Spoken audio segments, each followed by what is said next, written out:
প্রিয় শিক্ষার্থী বন্ধুরা, সবাই কেমন আছেন? আশা করি সবাই ভালো আছেন। আমরা চেষ্টা করি প্রতি শুক্রবার অনুষ্ঠিত হওয়া যে কোনো পরীক্ষার গণিত অংশের সমাধান দেওয়ার জন্য। আজ 10 এপ্রিল অনুষ্ঠিত হওয়া নেস্কো এর সাব স্টেশন অ্যাটেন্ডেন্ট পদের গণিত অংশের সমাধান নিয়ে আমরা আজ হাজির হয়েছি। আমাদের প্রথম প্রশ্ন, লগ 1/9 = -2 হলে x এর মান কত? এখানে লগটা হচ্ছে x ভিত্তিক লগ ধরা হয়েছে। তো আমাদের একটা সূত্র আছে, আমরা সূত্রটা দেখি। লগ এ ভিত্তিক লগ ধরলাম আমরা, আর এখানে যদি আমাদের x থাকে এবং আমাদের ডান পাশে যে কোনো একটা মান, বা সাপোজ আমরা এখানে ধরলাম আছে 2। তো এই টাইপের যদি কোনো সংখ্যা থাকে লগের সাথে যুক্ত, তাহলে এটাকে আমরা কিভাবে লিখতে পারি? আমাদের এখানে যে এক্সটা আছে, সে এক্সটা হচ্ছে আমাদের বাম পাশে থেকে যাবে, এবং আমাদের যে ভিত্তিটা আছে, অর্থাৎ এখানে ভিত্তি আছে হচ্ছে আমাদের এ, ভিত্তিটা চলে যাবে ডান পাশে, এবং ডান পাশে আমাদের যে মানটা থাকবে সে মান ভিত্তির পাওয়ার হিসেবে বসবে। একইভাবে আমরা যদি আমাদের যে অঙ্কটা দেওয়া আছে সে অঙ্কের ক্ষেত্রে লক্ষ্য করি, তাহলে আমাদের এখানে কত দেওয়া আছে? এক্স ভিত্তিক লগ ইন্টু কত আছে? 1/9 আছে। তাহলে আমরা লিখতে পারি 1/9 = আমাদের যে ভিত্তিটা আছে এক্স চলে যাবে আমাদের ডান পাশে, এবং আমাদের ডান পাশে যে মানটা থাকবে সে মানটাও আমাদের পাওয়ার হিসেবে বসবে।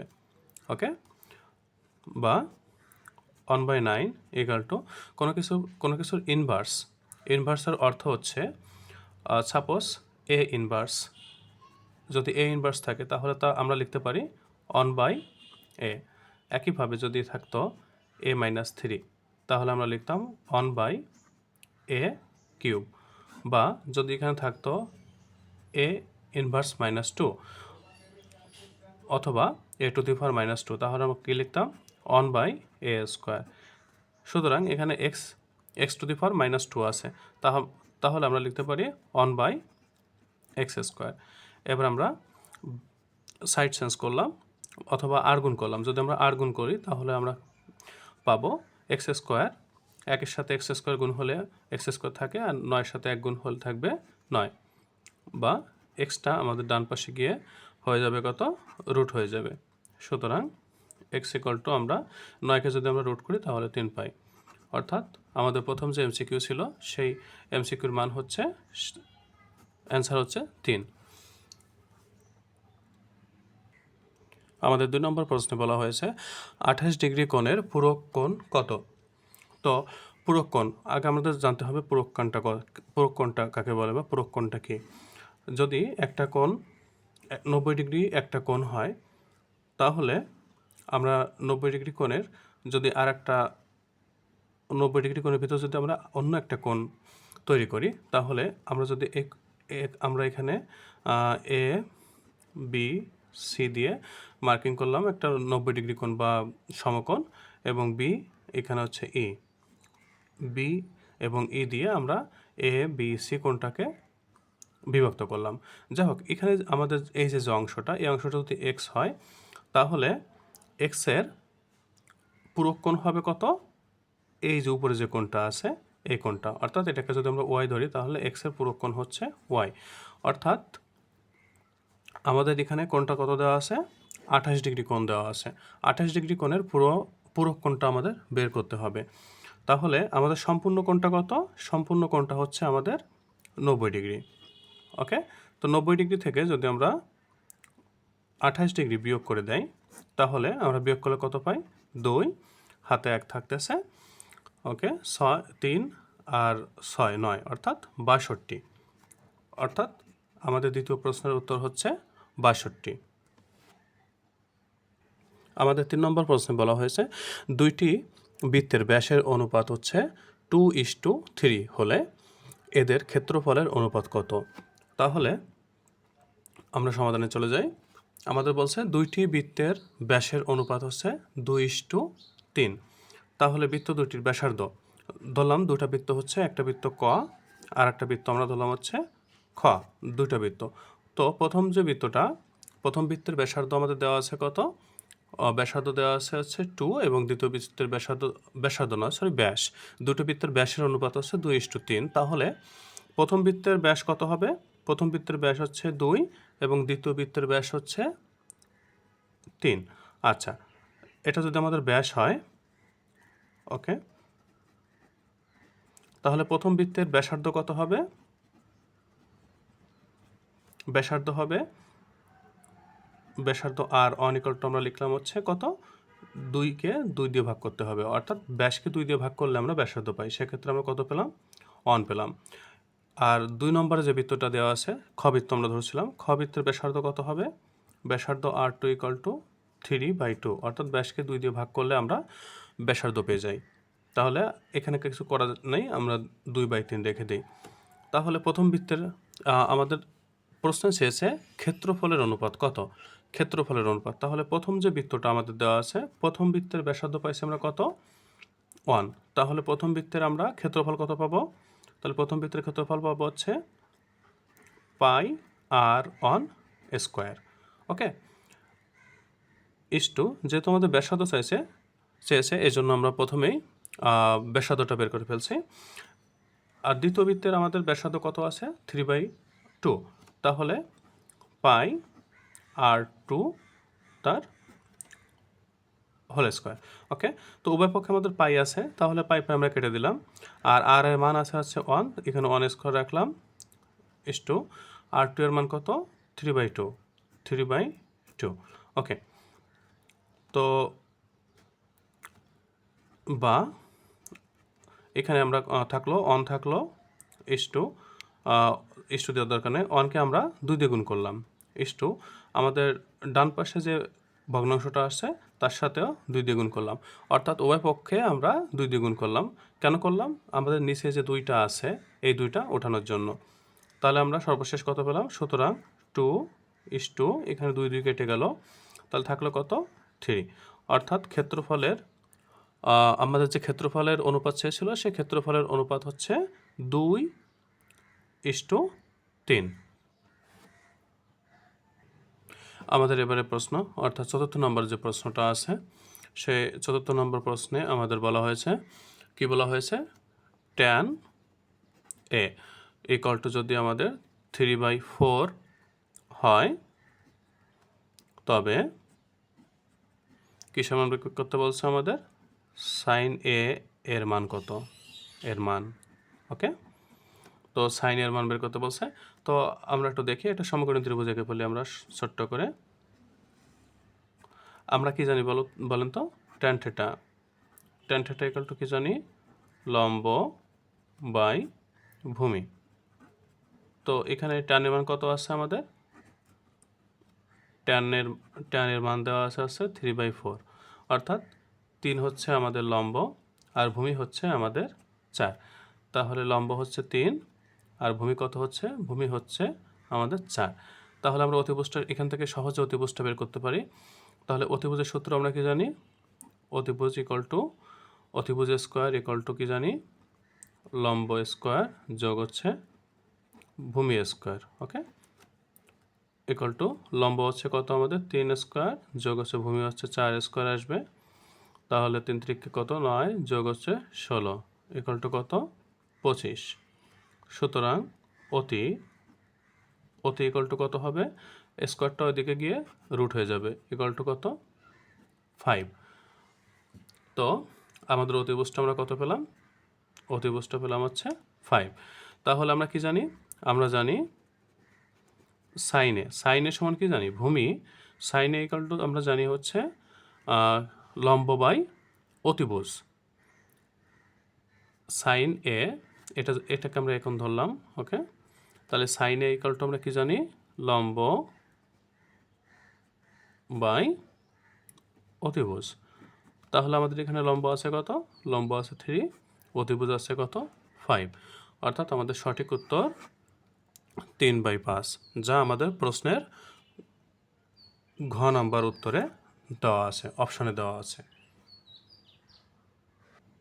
আমাদের 5 নম্বর প্রশ্ন বলা হয়েছে, একটি চাকার ব্যাসার্ধ, আমাদের 5 নম্বর যে প্রশ্নটিতে বলা হয়েছে হচ্ছে কি, একটি চাকার ব্যাসার্ধ আর ইকুয়াল টু আমরা কত দেওয়া আছে 7 সেন্টিমিটার দেওয়া আছে।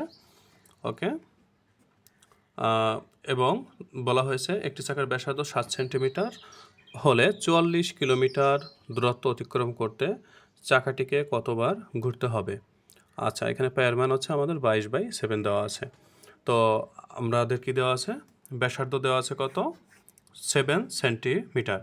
সুতরাং চাকার পরিধি আমরা পরিধির সূত্র কি জানি, পরিধির সূত্র জানি হচ্ছে 2πr। তাহলে এখানে 2 ইন্টু পায়ের মান কত দেওয়া আছে 22/7 এবং কত আমাদের আর এর মান দেওয়া আছে 7। তাহলে 7 যদি কেটে যায় তাহলে আমরা গুণ করলে পেলাম হচ্ছে 44 সেন্টিমিটার।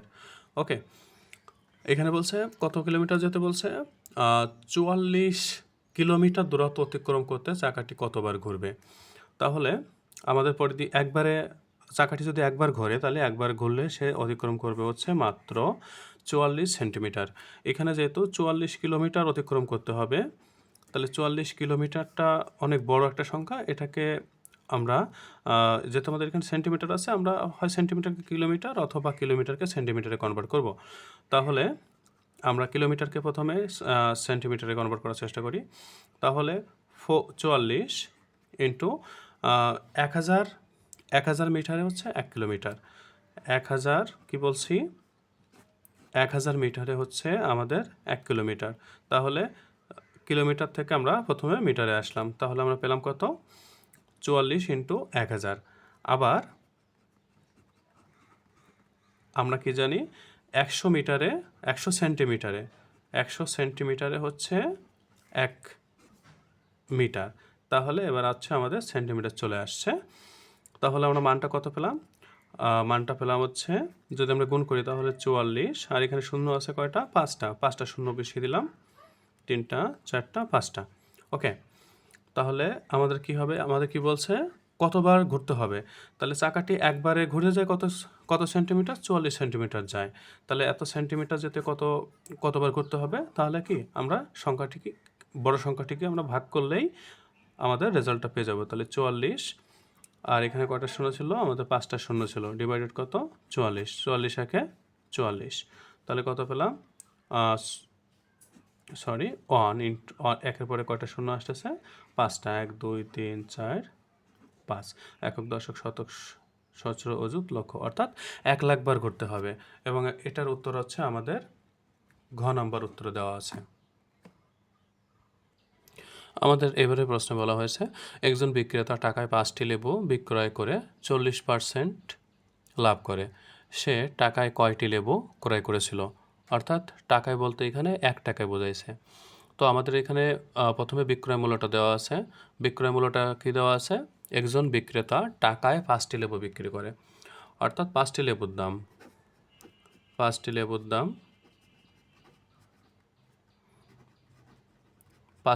দাম হচ্ছে আমাদের 1 টাকা। সুতরাং একটি লেবুর দাম কত, একটি লেবুর দাম হবে হচ্ছে 1/5 টাকা। ওকে, এটা হচ্ছে বিক্রয় মূল্য, বলা হয়নি, এটা হচ্ছে বিক্রয় মূল্য। ওকে, তো এই যে বিক্রয় মূল্য এটা 1/5, অর্থাৎ একটি লেবুর বিক্রয় মূল্য হচ্ছে 1/5 টাকা। তাহলে বিক্রয় মূল্য কি বলছে, বিক্রয় করার ফলে 40% লাভ হয়েছে। অর্থাৎ আমাদের বিক্রেতা একটা লেবু যে টাকায় ক্রয় করেছে, হ্যাঁ, তার থেকে 40% লাভ করার পরে একটা লেবুর বিক্রয় মূল্য হচ্ছে আমাদের 1/5 টাকা, অর্থাৎ 1/5 টাকা। তাহলে এটা হচ্ছে আমাদের বিক্রয় মূল্য। তো আমাদের প্রশ্ন দেওয়া আছে হচ্ছে 40% লাভ, তাই না, 40% লাভ। তাহলে 40% যদি লাভ হয় তাহলে হচ্ছে আমরা 100 যোগ হচ্ছে 40%, তাহলে কত আসতেছে 100% যোগ হচ্ছে 40% লাভ যেহেতু বলছে, তাহলে হচ্ছে 140% যেটা, অর্থাৎ 140%, এই 40% লাভ যেহেতু, তার মানে 140% ইকুয়াল টু হচ্ছে আমাদের 1/5।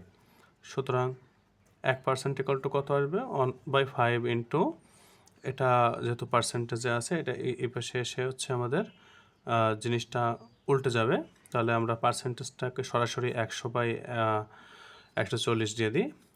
তো আমরা যদি এখানে কাটাকাটি করি তাহলে এই শূন্য কেটে দিলাম, এখানে 5 দুগুণ 10, 2 দিয়ে আমরা 14কে কাটলে 7 দুগুণ 14, একালটা থাকে কত আমাদের 1/7 থাকে। আচ্ছা, তাহলে এই 1/7 হচ্ছে আমাদের ক্রয় মূল্য। ওকে, একটি লেবুর ক্রয় মূল্য হচ্ছে আমাদের কত 1/7 টাকা। ওকে, তাহলে আমরা লিখি একটা লেবুর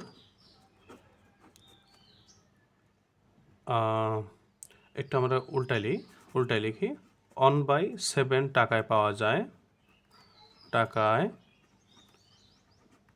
যায় কত একটি লেবু। ওকে, সুতরাং 1 টাকায় পাওয়া যায় 1 × 7/1 = কত 60টি লেবু। অর্থাৎ আমাদের সঠিক উত্তর রয়েছে গ নম্বর প্রশ্নে, অর্থাৎ টাকায় বা 1 টাকায় পাওয়া যায় 60টি লেবু। আমাদের এরপরে প্রশ্নে বলা হয়েছে একটি ঘনকের পৃষ্ঠের ক্ষেত্রফল 384 বর্গ সেন্টিমিটার হলে এর আয়তন কত। তো ঘনকটা কেমন আমরা একটু এঁকে ফেলি। ঘনক হচ্ছে বর্গের মতোই, কিন্তু এর 8টি বাহু থাকবে। ওকে, এটা হচ্ছে আমাদের ঘনক এবং এর প্রত্যেক বাহু সমান। এখানে যে বাহুগুলো দেওয়া আছে আমাদের প্রত্যেকটা বাহু কিন্তু সমান। তো ঘনকের পৃষ্ঠের ক্ষেত্রফল, ওকে, তো ঘনকের পৃষ্ঠের ক্ষেত্রফলের সূত্র হচ্ছে 6a²। তো 6, যেহেতু ঘনকের পৃষ্ঠের ক্ষেত্রফল 6a², আর এখানে হচ্ছে পৃষ্ঠের ক্ষেত্রফল দেওয়া আছে হচ্ছে কত 384। ওকে, এত বর্গ সেন্টিমিটার, বা a² কত হবে 384/6, আমরা কেটে দিলাম 6 ছক 36 থাকে কত 24 থাকে 4 ছক 24। ওকে, বা a কত 64 কত 8 64। এখানে প্লাস মাইনাস আসবে না, কারণ হচ্ছে আমাদের কোনো কিছু দৈর্ঘ্য কখনো নেগেটিভ হতে পারে না। তাহলে কত 8 সেন্টিমিটার হচ্ছে আমাদের 8 সেন্টিমিটার হচ্ছে কি আমাদের বর্গের ঘনকের এক বাহুর দৈর্ঘ্য। আমরা এখন বের করতে কি বলছে, আমাদের আয়তন বের করতে বলছে। তো আমাদের আয়তনের সূত্র আমরা কি জানি, আয়তনের সূত্র হচ্ছে 3 বাহুর গুণফল, অর্থাৎ এখানে সবগুলো বাহুই তো হচ্ছে a, তাহলে a × a = কত a³।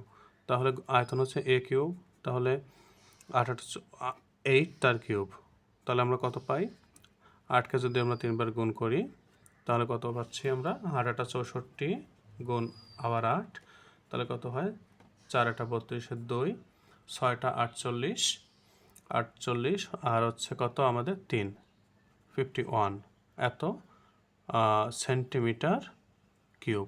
যেহেতু আমাদের এখানে কি বলছে আয়তন বলছে, হ্যাঁ আয়তন বলছে, এই জন্য হচ্ছে আমাদের কিউব আসবে সেন্টিমিটার কিউব। অর্থাৎ সঠিক উত্তর আমাদের প্রশ্নে ক নম্বরে দেওয়া আছে। আমাদের এবারে প্রশ্নে বলা হয়েছে একটি পেন্সিলের 1/8 অংশ কালো, অবশিষ্ট অংশের অর্ধেক হচ্ছে সাদা এবং বাকি 3/1/2 অংশ হচ্ছে নীল হলে পেন্সিলের দৈর্ঘ্য কত। তো এরকম আমাদের যদি কোনো কিছু দৈর্ঘ্য বের করতে হয় তাহলে আমরা সরাসরি ধরে নিব, দৈর্ঘ্য XYZ আপনারা যা খুশিতে ধরতে পারেন, আমরা X ধরলাম। এখন কি বলছে 1/8 অংশ কালো, তাহলে কালো হচ্ছে আমাদের হচ্ছে কত, কালো হচ্ছে 1/8 অংশ, তাহলে x/8। অবশিষ্ট অংশ কত থাকে, অবশিষ্ট থাকে হচ্ছে x - x/8 কত, এখানে লসাগু করলে আমরা পাই হচ্ছে 7x/8। এই যে অংশটা পেলাম অবশিষ্ট অংশ, এর অর্ধেক হচ্ছে আমাদের সাদা, তাহলে সাদা আছে কত, সাদা পেলাম কত 7x/ কত 8, এর অর্ধেক অর্থাৎ ভাগ 2। তো আমরা যদি ক্যালকুলেট করি তাহলে আমরা পেলাম কত 7x/ কত 16 এত অংশ। ওকে, এবং বাকি কি বলছে 3/1/2 সেন্টিমিটার হচ্ছে আমাদের নীল। তাহলে পেন্সিলটির দৈর্ঘ্য কত, তাহলে আমাদের এই সবগুলো অর্থাৎ প্রথম কালো অংশ এবং সাদা অংশ এবং বাকি যে অংশটা দেওয়া আছে তিনটার যোগফল কত হবে, x হবে। তাহলে শর্ত মতে কি আসছে আমাদের x/8 plus 7x divided 16 plus কি আছে 3 পূর্ণ 1/2 ইকুয়াল টু সবগুলো যোগফল হচ্ছে আমাদের x। তো আমরা একটু আর এক লাইন করতে হবে x/8 প্লাস 7x ডিভাইডেড 16 ওকে প্লাস 3 দিয়ে 2কে গুণ করতে হবে, 3 × 6 এবং উপরে যে সংখ্যাটা আছে লবে সেই সংখ্যার সাথে যোগ করতে হবে, অর্থাৎ 7/2 ইকুয়াল টু কত x।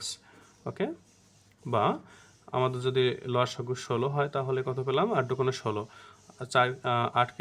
16কে 8 দিয়ে আমরা ভাগ করব এবং উপরের সংখ্যা দিয়ে গুণ করব, তাহলে আমরা কত পেলাম 2x plus 16 7x plus 8 7 8 56 equal to কত x পেলাম। বা এখানে 7 আর 2 হচ্ছে 9x প্লাস 56 আর 16 দিয়ে ডান পাশে আমরা গুণ করলাম, তাহলে 16x। আমরা 16xটাকে আমরা বাম পাশে নিয়ে আসলাম, অর্থাৎ 16 থেকে আমাদের যদি 9 চলে যায় তাহলে আমাদের কত থাকে 7x থাকে, 7x equal to 56।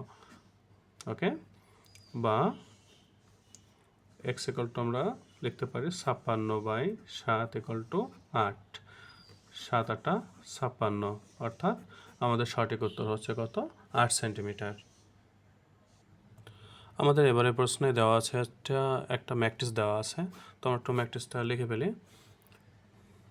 A 0 0 0 B 0 0 0 C, অর্থাৎ এই ম্যাট্রিক্সের মান কত, এই ম্যাট্রিক্সের মান কত আমাদের। তো এই টাইপের যদি কোনো ম্যাট্রিক্স কখনো আসে, খুবই ইজি, এই টাইপের ম্যাট্রিক্সগুলোকে মূলত বলা হয়েছে ডায়াগোনাল ম্যাট্রিক্স। অর্থাৎ ডায়াগোনাল ম্যাট্রিক্স হচ্ছে দেখেন শুধুমাত্র কর্ণগুলোর মান দেওয়া আছে, তো এই কর্ণগুলোর মান দেওয়া থাকে, তো এক্ষেত্রে এর এই কর্ণ বরাবর যে মানগুলো দেওয়া থাকে সেই মানগুলোর গুণফলই হয় তার রেজাল্ট, অর্থাৎ ABC হচ্ছে আমাদের সঠিক উত্তর। 3 নম্বর অঙ্কে বলা হয়েছে কি মূলবিন্দুগামী এবং y = 3 সরলরেখার উপর লম্ব রেখার সমীকরণ বের করতে বলা হয়েছে। তো আমরা একটা সমীকরণ এখানে এঁকে রেখেছি, এটা হচ্ছে আমাদের একটা সরলরেখার মানে একটা ক্ষেত্র, একটা ছক যদি আমরা কল্পনা করি, এটা হচ্ছে x অক্ষ এবং এটা হচ্ছে আমাদের y অক্ষ, এবং x অক্ষের সমান্তরাল y = 3 একটা সমীকরণ এখানে দেওয়া আছে। ওকে, তো x অক্ষের উপরে সর্বদা x এর মান হচ্ছে আমাদের 0, অর্থাৎ আমাদের অপশনগুলো যদি আমরা টেস্ট করি তাহলে প্রথম যে অপশনটা সেখানে দেওয়া আছে x = 0, অর্থাৎ আমাদের সঠিক উত্তর হচ্ছে ক।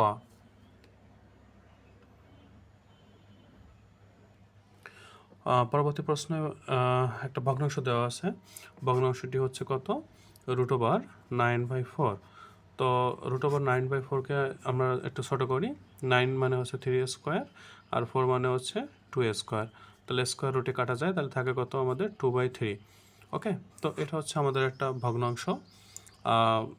তো যেহেতু একটা ভগ্নাংশ, তো এটাকে আমরা মূল সংখ্যা বলবো, এটাকে আমরা মূল সংখ্যা বলতে পারি, এটা একটা মূল সংখ্যা, এটা হচ্ছে আমাদের লব, এটা হচ্ছে আমাদের হর। তো আমাদের অপশনে কি দেওয়া আছে, খ নম্বরে আমাদের মূল সংখ্যা অপশনটা দেওয়া আছে, তাহলে সঠিক উত্তর হচ্ছে আমাদের খ। এই পর্যন্ত ছিল আমাদের আজকের আয়োজন। তো বন্ধুরা, আপনারা আমাদের সাথে থাকবেন, আমরা চেষ্টা করব যে কোনো পরীক্ষা হলে সেই প্রশ্নের প্রতিদিনের গণিতের সলভ ক্লাসটা দেওয়ার জন্য। ধন্যবাদ আপনাদের আবারও আমাদের সঙ্গে থাকার জন্য।